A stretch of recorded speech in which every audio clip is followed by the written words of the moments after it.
வணக்கம் ஃப்ரெண்ட்ஸ், மீண்டும் Ramani recipe diary சந்திக்கிறதுல உங்களை ரொம்ப சந்தோஷமாக இருக்குது. இன்றைக்கி நம்ம கிராமத்து கறி குழம்பு எப்படி செய்கிறதுன்றதை பார்க்கலாம். கிராமத்து சிக்கன் குழம்பு செய்கிறதுக்கு தேவையான பொருட்கள்: 2 பெரிய சைஸ் வெங்காயம் நீல வாக்கில் கட் பண்ணி வச்சுருக்கேன். சின்ன சைஸ் தக்காளி 3 தக்காளி கட் பண்ணி வச்சுருக்கேன்.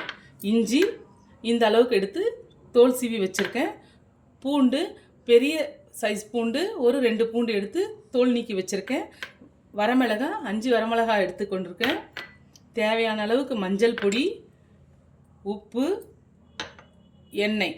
இந்த சிக்கன் குழம்பு செய்கிறதுக்கு 8 பொருட்கள் இருந்தால் போதுங்க. வேறு எதுவுமே சேர்க்க வேண்டியதில்லை. இந்த 8 பொருளே செய்திடலாம். இதுக்கு 3/4 கிலோ அளவுக்கு சிக்கன் நல்லா உப்பு மஞ்சள் பொடி போட்டு கல் உப்பு சேர்த்து மஞ்சள் பொடி போட்டு 3-4 முறை கழுவி எடுத்திருக்கேன்.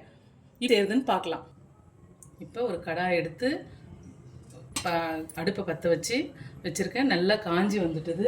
இப்போது இதுக்கு நம்ம எடுத்து வச்ச எண்ணெயை சேர்த்துக்கலாம். தீ கொஞ்சம் கம்மியாக வச்சிடலாம், அதிகமாக காஞ்சிருக்கிறதுனால. இப்போது நம்ம எடுத்து வச்ச வரமிளகாய் 2 கட் பண்ணி எடுத்துருக்கேன், அதை சேர்த்துட்டேன். வரமிளகாய் சேர்த்தேன். இதோட கட் பண்ணி வச்ச வெங்காயம் சேர்த்துக்கலாம். சேர்த்துட்டு கொஞ்சம் வதங்கி வரணும். ஃப்ளேம் கொஞ்சம் ஹையில் வச்சுக்கலாம். இது நல்லா வதங்கி வந்துச்சு பாருங்கள். இந்த அளவுக்கு வதங்கி வரணுங்க. இது வதங்கி வந்த பிறகு இதில் கட் பண்ணி வச்ச தக்காளி சேர்த்துக்கலாம்.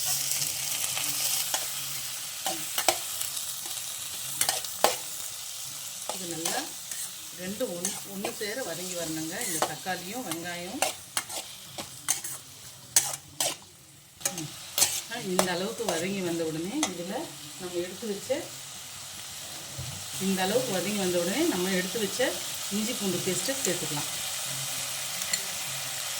இதில் இஞ்சி மட்டும் கொஞ்சம் அதிகமாக சேர்த்துருக்கோங்க. இஞ்சி பூண்டு சேர்த்துட்டு இதில் பூண்டு கொஞ்சம் அதிகமாக சேர்த்துருக்கேன். இஞ்சி பூண்டு சேர்த்த உடனே மஞ்சள் பொடி தேவையான அளவுக்கு எடுத்து வச்சுருந்தோம் இல்லைங்களா, அதை சேர்த்துடணும். சேர்த்துட்டு கொஞ்சம் ஒரு 5 மினிட்ஸ் வதக்கிட்டு இதில் சிக்கன் சேர்த்துடலாம். இது பாருங்கள், நான் எடுத்து வச்ச 3/4 கிலோ சிக்கனை சேர்த்துடுறேன்.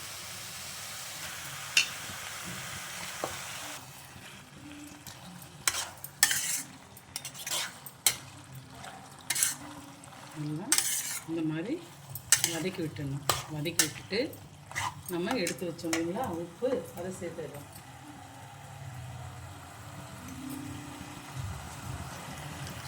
உப்பு சேர்த்துக்கலாம். சேர்த்துட்டு நல்லா வதக்கி விட்டுடலாம்.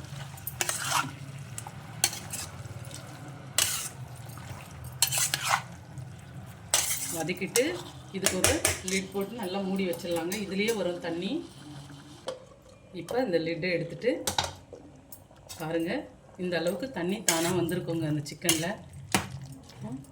இதை ஒரு 20 மினிட்ஸ் வைக்கலாங்க. திரும்பியும் லிட் போட்டு கவர் பண்ணிடலாம்.